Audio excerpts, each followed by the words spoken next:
Samsung S23 ultra. Customer ने पहले कहीं शॉप पे दिखाया था, बट उन्होंने फ़ोन को हार्ड रीसेट कर दिया, फिर फ्लैश भी कर दिया, और मदरबोर्ड खोल के देखा तो ऊपर जो यहाँ एक ब्लैक पेपर आता है जो हीट सिंक ऑब्जर्व करने के लिए लगाया हुआ रहता है, जो आपका थर्मल पेड़ से होके हीट सिंक को जो टेम्परेचर सेंस करती है उसे सारे मदरबोर्ड पे शील्ड के थ्रू फैला दे। बट वो पेपर इसके ऊपर नहीं था, तो क्या किया है वो नहीं समझ में आ रहा था। तो प्रॉब्लम इसमें टोटल डेड है।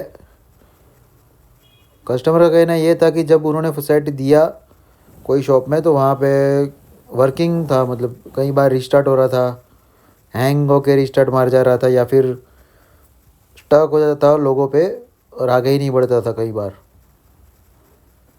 वो टाइम पे भी सेम इश्यू था, CPU रैम डिसकनेक्टेड। और ये बूटिंग मैंने चेक किया हुआ है, 272 पे स्टक हो चुका है।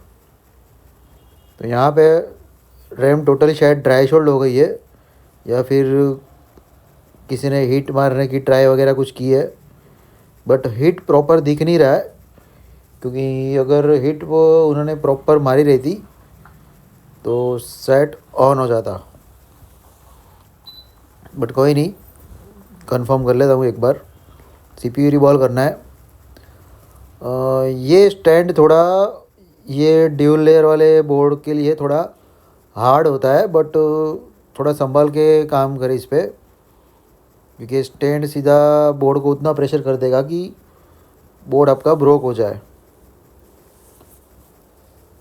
तो जितना हो सके उतना इसका जो प्रॉपर स्टैंड, मतलब जो मल्टी वाले जो स्टैंड आते हैं वो इसमें अच्छे लॉक करते। 22 में थोड़ा बहुत वाइट पेस्टेड ग्लू आता है, बट 23 में उतना नहीं है।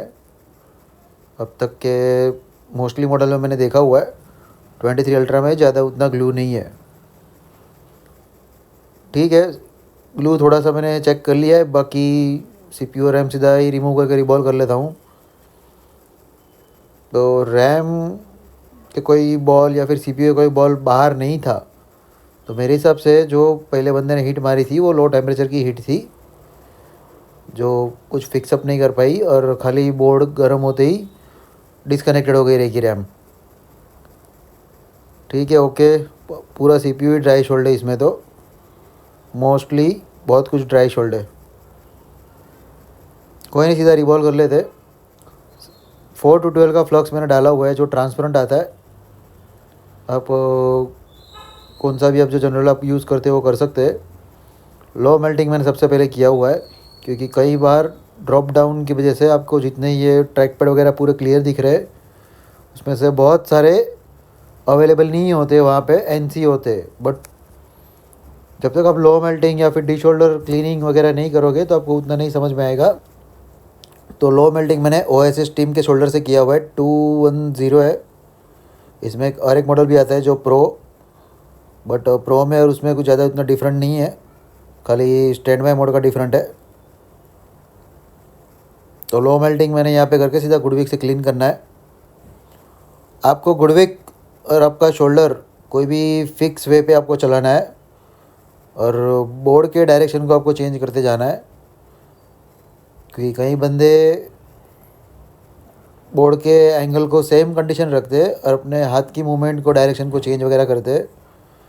बट यहाँ पे छोटे छोटे जो पार्ट आते हैं, जो अगर आपकी कोई कैप भी सपोज आपका रिमूव हो गया, जो TX या RX की लाइन का या फिर ज़ाइप्रो या कोई भी मतलब एक फंक्शन का रह गया आपका, तो बहुत कुछ इसमें चेंजेस आ जाएंगे बूटिंग में। मैंने थोड़े दिनों पहले ही एक सेट बनाया था जिसमें एक कैप रिमूव हो गया था, और सेकंड पॉइंट उसका ग्राउंड था, बट फ़ोन रैम के बूटिंग पे स्टक होते जा रहा था।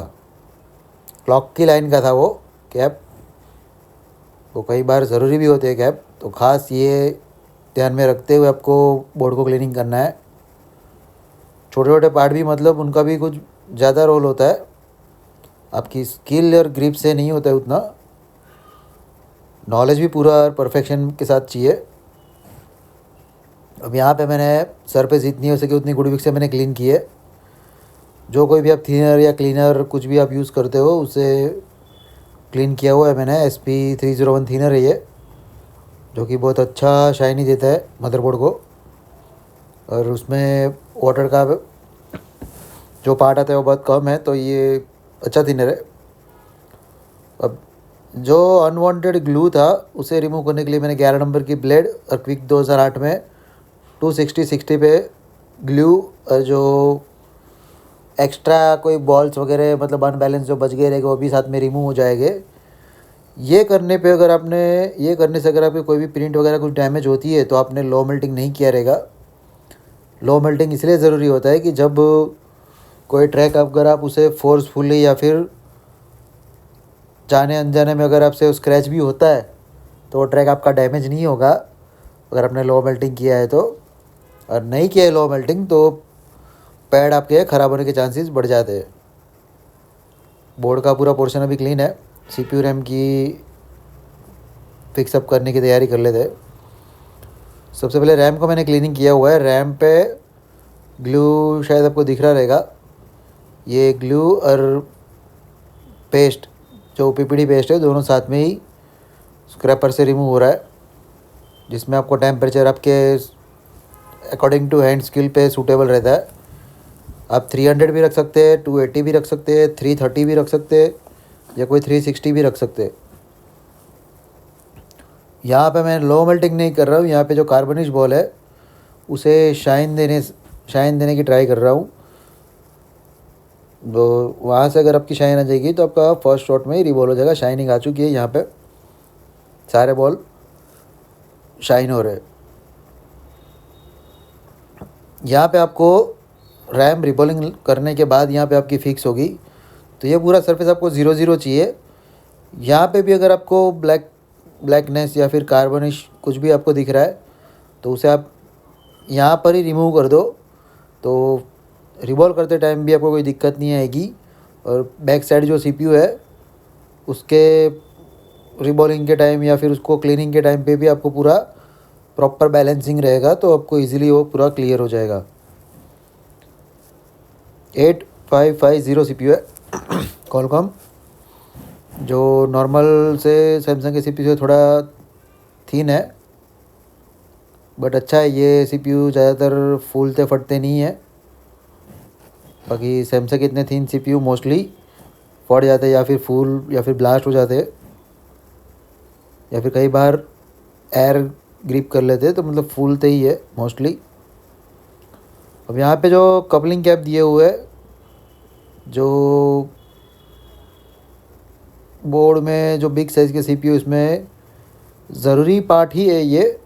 कंपनी कोई भी पार्ट यूं ही नहीं देती, बट मेरा रिमूव करने का रीज़न ये था कि प्रॉपरली सारे को मुझे क्लीन करना था। जो ग्लू आपको शायद दिख रहेगा येलोनेस, वो ग्लू है पूरा, उसे क्लीन करने के लिए ये सारे मेरे गुड विक से निकल चुके। बट ये अगर पार्ट्स आपके निकल भी जाते हैं तो उतना ये कोई इशू नहीं आता। बट आपका CPU नॉर्मल जो जेन्युइन कंडीशन का CPU रहेगा उससे थोड़ा बहुत माइनर ज़्यादा हीटअप लेगा। ये बात का आप खास नोटिस करें। अगर वो पार्ट अगर आपके बच भी रहे कैप तो वेल एंड गुड है। ट्राई आप यही करो कि आपके सारे कैप बच जाए, एक आध दो आपके निकल भी जाए तो फिर भी कोई इतना इश्यू नहीं आता। बट मेरे सारे ही निकल गए थे, उससे कुछ मेरा इश्यू नहीं आएगा। बट ये फ़ोन प्रॉपर वर्किंग कंडीशन में चलेगा, क्योंकि यहाँ पे मैंने 217 टेम्परेचर की PPD का यहाँ पे मैंने यूज़ किया हुआ है। अगर आप हाई मेल्टिंग PPD का अगर यूज़ कर रहे हो तो आपको फाइनल टचअप टेंसिल में देना बेटर रहेगा, ताकि यहाँ पे आपकी सारे बॉल्स की ग्रिप CPU पे प्रॉपर और वेल एंड गुड हो जाए, ताकि सारे बॉल आपके शाइन ही रहे। और कोई भी बॉल आपका टच वगैरह नहीं हुआ रहेगा तो भी पूरा प्रॉपर टच हो जाएगा। आपको रिपीट रिबॉल करने की ज़रूरत नहीं रहेगी। यहाँ पे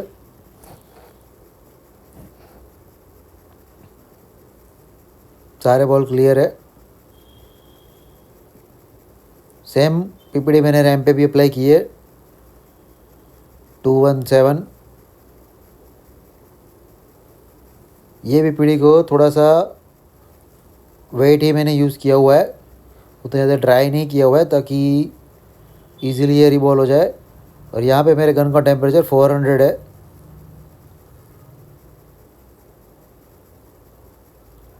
ओके, नाउ फिक्स करते हैं। सेम फ्लक्स है 4 to 12 रिलाइफ का। सीपीयू की एंगल आपको देखने की ज़रूरत नहीं है, जो कैप की डिज़ाइन है वहाँ पे ही आपको कंफर्म हो जाएगा। हाँ, बाकी जो फाइनल ग्रिपिंग जो कट है, मतलब एंगल ऑफ व्यू, वो आपको खाली मैच कराना है।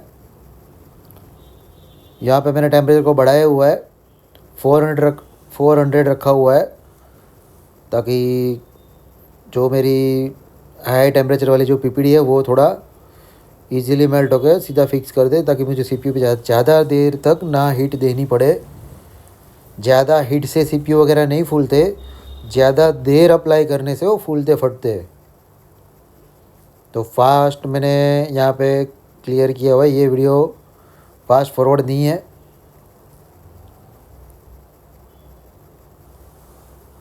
सेम टेम्परेचर पे रैम का यूज़ किया हुआ है पीपीडी पे, तो टेम्परेचर भी आपका वही रहेगा 400 या 390 380। यहाँ पे एक बॉल है उसके, हाँ क्लियर है। बोर्ड अभी भी थोड़ा बहुत गर्म है क्योंकि चिल्डअप नहीं किया हुआ है। दोनों को एक साथ लगाने के बाद ही सीधा मुझे चिल्डअप करना है। हाँ, यहाँ पे आपने नोटिस किया रहेगा मैंने बूटिंग चेक नहीं किया हुआ है, बट कोई बात नहीं। यहाँ पे सीपीयू लगाते टाइम कोई इश्यू वगैरह कुछ नहीं आया, मुझे दिखा था, तो ये कन्फर्म ऑन ही होगा फ़ोन। हाँ, अगर आपने सीपीयू को लेफ़्ट एंड राइट मूव किया है तो ऊपर की रैम को अप एंड डाउन मूव करे और थोड़ा चिल्डअप कर लेते, क्योंकि ड्यूल लेयर बोर्ड है, तो आपको रिबॉलिंग करने के बाद बोर्ड की कंडीशन को वही रखनी है, खाली ऊपर से आपको हवा या फिर कुछ चिल्डअप करना है, वरना कई बार ज़्यादा टेम्परेचर देने से बोर्ड अनबैलेंस हो जाता है, मतलब तो खुलने के चांसेस बढ़ जाएंगे आपके। 2 लेयर है सैंडविच जो अलग अलग हो जाएगी। लोगो आ चुका है चार्जिंग का, थोड़ा लाइट वगैरह कर देता हूँ। हाँ,